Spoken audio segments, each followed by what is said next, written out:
O Venom nunca deveria ter existido. Durante anos, a maioria dos fãs acreditou que ele sempre foi um alienígena vindo do espaço, mas no universo Ultimate, a história é completamente diferente. Aqui, o Venom nasceu dentro de um laboratório e foi criado pelo próprio pai de Peter Parker. O mais assustador é que ele nunca foi pensado como uma arma ou um vilão. Na verdade, seu objetivo era exatamente o oposto: salvar vidas. E hoje você vai descobrir como uma pesquisa criada para curar o câncer acabou dando origem a um dos maiores pesadelos do Homem-Aranha. Essa é a história completa da saga simbionte no universo Ultimate. Capítulo 1. O segredo de Richard Parker. Muito antes de Peter vestir a máscara do Homem-Aranha, dois cientistas compartilhavam o mesmo sonho. Richard Parker, pai de Peter, e Edward Brock Sr., pai de Ed Brock, eram grandes amigos, além de brilhantes pesquisadores nas áreas de genética e biotecnologia. Os dois acreditavam que a ciência poderia transformar completamente o futuro da humanidade. Eles não buscavam fama, riqueza ou reconhecimento. O único objetivo era desenvolver um organismo revolucionário. Se funcionasse, aquela descoberta poderia curar doenças degenerativas e até combater o câncer, mudando para sempre a história da medicina. Enquanto os experimentos avançavam, a amizade entre os dois se fortalecia cada vez mais. Suas famílias passaram a conviver constantemente e Peter e Ed cresceram praticamente como irmãos. Foi justamente nessa fase que nasceu o organismo experimental que eles chamavam de Venom. Mas havia um problema: quanto mais promissora a pesquisa se tornava, mais cara ela ficava. Pouco a pouco o dinheiro acabou. Depois de anos investindo praticamente tudo o que tinham, Richard e Ed perceberam que não conseguiriam concluir o projeto sozinhos. Foi então que surgiu uma proposta aparentemente perfeita. As indústrias Trask demonstraram interesse em financiar completamente a pesquisa. Com o investimento da empresa, eles finalmente teriam a estrutura para concluir o projeto e colocar aquela descoberta à disposição da humanidade. Só que existia uma condição: ao assinar o contrato, toda a propriedade intelectual da pesquisa passaria a pertencer às indústrias Trask. Richard Parker imediatamente desconfiou da proposta. Ele sabia que uma tecnologia tão poderosa poderia ser usada para muito mais do que salvar vidas. Nas mãos erradas, aquele organismo poderia se tornar uma arma praticamente perfeita. Depois de muita discussão, Richard acabou cedendo. Os dois assinaram um contrato, acreditando que ainda conseguiriam manter o controle sobre a pesquisa. Mas foi exatamente naquele momento que tudo começou a dar errado. Pouco tempo depois, os executivos da Trask passaram a interferir diretamente no desenvolvimento do projeto. O objetivo agora era transformar o organismo em uma tecnologia militar capaz de aumentar o desempenho de soldados em combate. Os dois romperam com a empresa e iniciaram uma disputa para recuperar os direitos sobre o projeto e impedir que ele fosse utilizado daquela maneira. Mas eles nunca tiveram a oportunidade. A verdade é que antes de qualquer decisão fosse tomada, Richard Parker, Mary Parker e Ed Brock Sr. e sua esposa morreram em um misterioso acidente de avião. Peter Parker e Ed Brock Jr. ficaram órfãos ainda crianças. Muitos anos depois, já atuando como Homem-Aranha, enquanto vasculhava algumas caixas esquecidas no porão da tia May, ele encontraria antigos documentos, fitas gravadas por seu pai. Naquele instante, Peter ainda não fazia ideia de que estava prestes a abrir uma porta que jamais deveria ter sido aberta. Capítulo 2. A Caixa de Pandora. Anos se passaram desde a morte de Richard Parker e Ed Brock Sr. O projeto ao qual os dois haviam dedicado suas vidas parecia perdido para sempre. Peter cresceu sem saber praticamente nada sobre o trabalho do pai. Depois da picada da aranha radioativa, ele havia se tornado o Homem-Aranha e passava seus dias tentando equilibrar sua vida de estudante com a responsabilidade de proteger Nova York. Mas foi justamente durante uma tarde aparentemente comum que tudo começou a mudar. Enquanto organizava o porão da casa da tia May, Peter encontrou várias caixas antigas. Dentro dela havia diversas fitas VHS. Peter assistia fascinado. Pela primeira vez sentia que realmente estava conhecendo seu pai.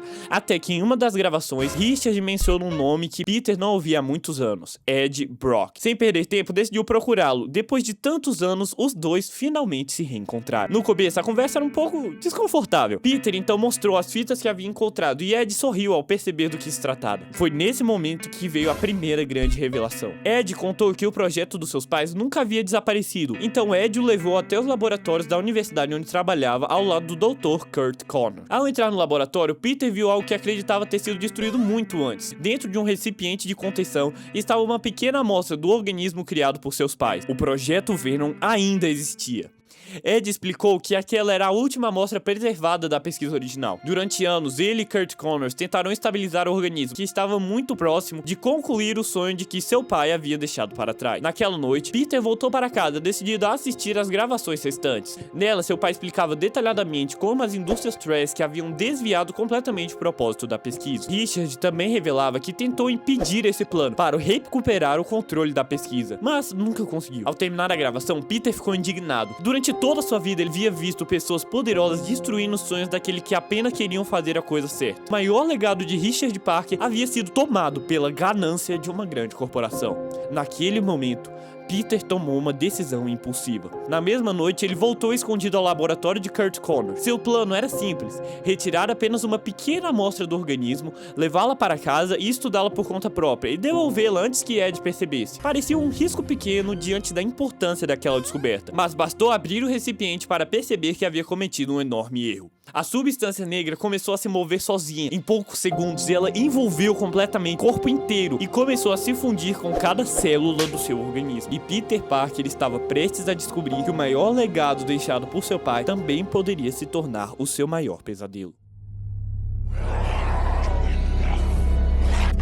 Capítulo 3 – O Traje Negro. Naquele instante, Peter acreditava que estava morrendo. Desesperado, Peter tentava arrancar aquela massa viva com suas próprias mãos. Então, de repente, tudo parou. O organismo simplesmente se estabilizou, coisa era impossível de ignorar. Ele nunca havia se sentido tão bem. Assim que começou sua patrulha por Nova York, percebeu mudanças que jamais imaginaria serem possíveis. Estava muito mais forte, mais rápido e seus reflexos pareciam ainda mais precisos. Até mesmo suas teias haviam mudado. Agora o próprio traje produzia teias orgânicas praticamente infinitas. A cidade também começou a perceber a mudança. Os jornais passaram a estampar fotografias do novo visual do herói. Até que uma única perseguição mudou tudo. Durante uma patrulha, Peter presenciou um homem roubando a bolsa de uma mulher. O ladrão correu por diversos quarteirões, mas não demorou para ser alcançado pelo Homem-Aranha. Quando finalmente conseguiu derrubá-lo e olhou seu rosto, Peter ficou completamente paralisado. Era o homem responsável pela morte do tio Ben. Durante anos, Peter imaginou como seria aquele reencontro. Pensava que finalmente conseguiria fazer justiça, que encontraria algum tipo de paz, mas naquele momento tudo que sentiu foi uma explosão de ódio. O homem implorava para que ele parasse, mas Peter simplesmente não conseguia ouvir, e quanto mais sua raiva aumentava, mais o traje reagia. A substância negra começou a crescer sobre seu corpo. Seus músculos aumentaram de tamanho, as mãos deformaram, adquirindo uma aparência monstruosa. O uniforme já não parecia apenas uma roupa, parecia uma criatura viva, alimentando-se da fúria de Peter. Foi apenas quando ouviu o criminoso gritando de desespero que Peter finalmente voltou à realidade. Assustado, Peter abandonou o criminoso e fugiu desesperadamente pelos telhados de Nova York. Durante todo o caminho, tentou arrancar o traje do próprio corpo. Puxava, rasgava, batia contra as paredes, mas nada parecia funcionar. Depois de uma luta desesperada, Peter finalmente conseguiu se livrar daquela criatura. Exausto, percebeu que não existia outra alternativa. Aquele organismo precisava ser destruído antes que encontrasse outro hospedeiro. Capítulo 4 – Nasce Venom. Depois de conseguir se livrar do organismo, Peter correu imediatamente para o laboratório de Kurt Connors. Assim que entrou no laboratório, encontrou Ed Brock completamente desesperado. Ele já havia ligado os pontos. Na televisão, todos comentavam sobre o misterioso uniforme negro do Homem-Aranha, e Ed percebeu que a única pessoa que poderia ter usado a pesquisa de seus pais era Peter. Peter então contou toda a verdade, revelou que havia levado uma amostra escondida, explicou que o organismo era muito mais poderoso do que eles imaginavam e confessou que quase matou um homem por causa da influência daquela criatura.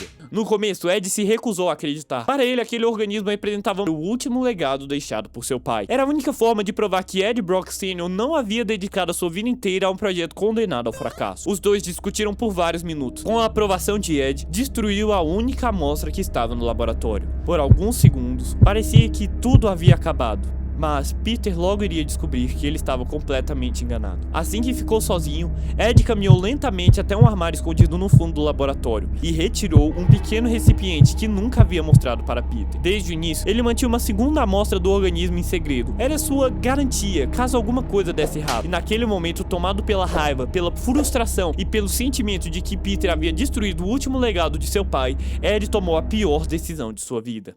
Sem pensar duas vezes, ele entrou em contato com o organismo. E diferente do que aconteceu com Peter, a reação foi extremamente violenta. A substância começou a envolver completamente seu corpo enquanto Ed gritava de dor. O organismo tentava se adaptar ao novo hospedeiro, mas algo estava diferente. Ed, por não ter poderes, sentia muito mais a agressividade daquela transformação. Cada segundo tornava a transformação mais dolorosa ainda. Mas, ao contrário de Peter, Ed não tentou resistir. Ele abraçou todo aquele sentimento, aquele desejo de vingança e a substância que agora crescia em seu corpo. Ali nascia o Venom. E o seu objetivo não era destruir Nova York. Ele queria apenas uma pessoa: Peter Parker. Capítulo 5. Batalha contra Ed. Na manhã seguinte, enquanto Peter levava uma vida normal nas aulas de Midtown High, seu sentido aranha disparou sem qualquer explicação. Antes que pudesse entender o que estava acontecendo, uma enorme figura surgiu no lado de fora da escola. Era Ed, ou melhor, era o Venom. Ele tentou conversar, tentou convencer Ed a não fazer aquilo, mas não adiantava mais. Ele estava completamente tomado pelo sentimento de vingança. A batalha rapidamente tomou conta das ruas de Nova York. E pela primeira vez desde que se tornou Homem-Aranha, Peter não queria exatamente machucar Ed Brock, mas ele queria ajudá-lo, queria entender sua dor e superar o que ele estava passando. Porém, o Venom era muito forte e resistente e parecia antecipar todos os seus movimentos, e Peter apenas tentava sobreviver. A luta finalmente terminou quando a polícia chegou ao local e abriu fogo contra a criatura. Durante o confronto, uma descarga elétrica atingiu o Venom em cheio. A enorme explosão envolveu completamente seu corpo, e quando a fumaça achou, Ed Brock havia desaparecido. Para Peter Parker, aquele era o fim da história. Mas, como ele descobriria alguns meses depois, as consequências daquela pesquisa estavam apenas começando. Epílogo. O legado do simbionte. Quando Brian Michael Bendis e Mark Bagley reinventaram a origem do Venom no início dos anos 2000, eles tomaram uma decisão extremamente arriscada. Em vez de repetir a clássica história do alienígena que chega à Terra durante as Guerras Secretas, transformaram o simbionte em um experimento científico criado para salvar vidas. Hoje, ela é considerada uma das versões mais criativas já feitas para o personagem, e sua influência ultrapassou os próprios quadrinhos. Em 2005, a Marvel lançou Ultimate Homem-Aranha, um dos jogos mais elogiados do Cabeça de Teia até hoje. Diferente da maioria das adaptações na época, o game praticamente recriou toda a saga dos quadrinhos. Se você gostou desse tipo de vídeo, me conta aqui nos comentários qual outra grande saga dos quadrinhos merece uma versão completa aqui no canal. E se você quer acompanhar a continuação dessa linha do tempo, já se inscreve porque o próximo capítulo dessa história pode ser ainda mais surpreendente. Vamos explorar a saga dos clones do universo Ultimate aqui no Legado Fã, uma sequência que expande tudo o que vimos até aqui e muda para sempre a vida de Peter Parker. Então, muito obrigado por assistir, fiquem com Deus, esse é o Legado Fã e nos vemos na próxima história. Até a próxima, viajantes!